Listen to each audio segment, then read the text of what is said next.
Hey everyone, Mr. Sujano here.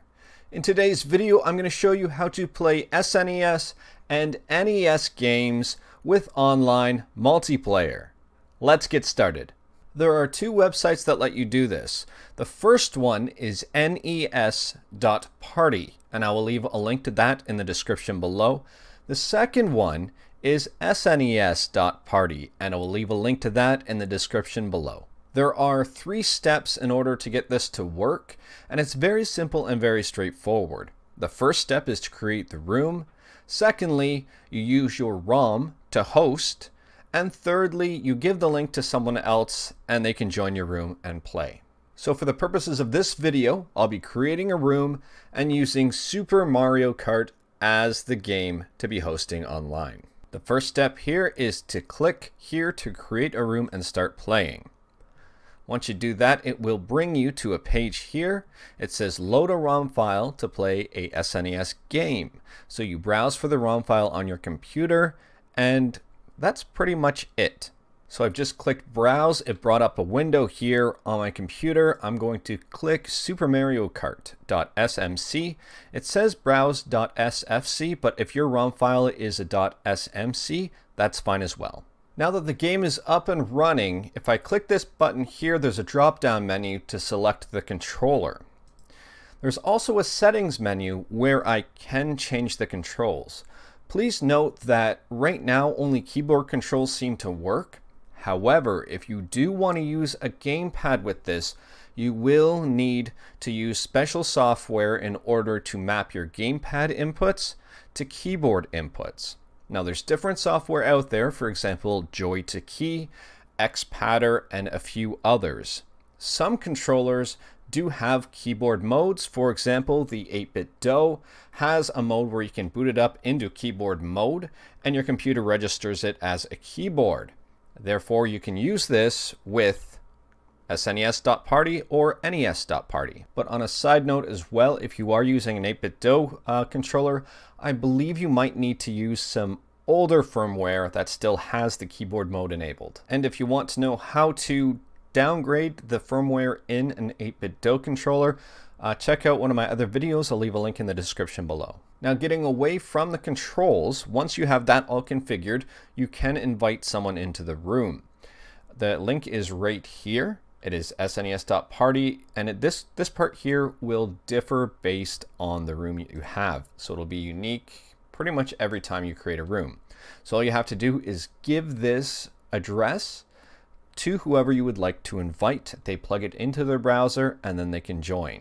For the purposes of this video, I'm going to just copy this link, open up a Firefox browser, paste it in, and join the room. And your mileage may vary with the compatibility depending on the browser you are using.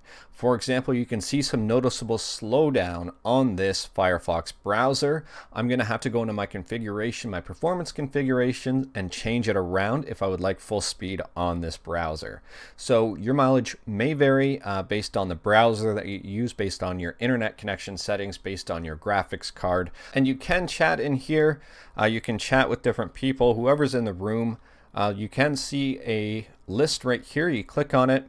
It says who you are. So for example, in this room, I'm Anonymous Panda, and the other browser that I have open is Anonymous Dolphin. One thing I have noticed is that player 2 sometimes does not necessarily go to controller 2. So you will have to select your controller depending on who you are in the game. For example, if you're hosting the game and you're player 1, select player 1. Someone joining the game will have to change their controller to controller 2, or else you'll be essentially controlling the same person. Now, sometimes controller 2 doesn't work, and that's because for some reason it maps it to controller 4, I've noticed. So the second player will just have to keep going through each controller to figure out which one works for them. And that's pretty much it. It's simple and straightforward. It's not very complicated. It only gets complicated when you're trying to use a controller as a form of controlling this, because you will need a program to map it as a keyboard.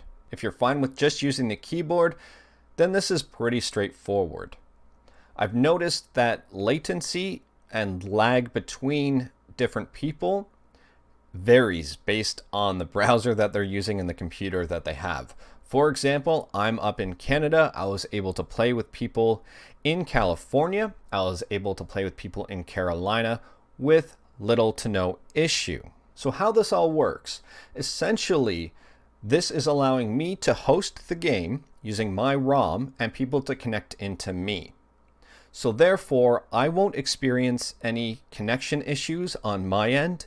If there is any lag or slowdown, someone connecting into me will be the ones experiencing it. So if you are hosting this game and someone is telling you, oh, there's some lag and you're not noticing anything, it's because you're hosting it and they're connecting in. So it may be beneficial if you have multiple people to find someone who's central or the most central and have them host the game. Anyways, that's all I've got for today. A big shout out here to x86 Dave. Check him out on Twitter. He's the one who introduced me to these websites. And also a big shout out to Root at BitOBytes on Twitter. I'll leave a link in the description as well to his Twitter. Check him out. He helped me test this. If you liked the video, leave a like. If you didn't like the video, leave a like. Hit that subscribe button. Check out my other videos. Thank you, everyone. Take care.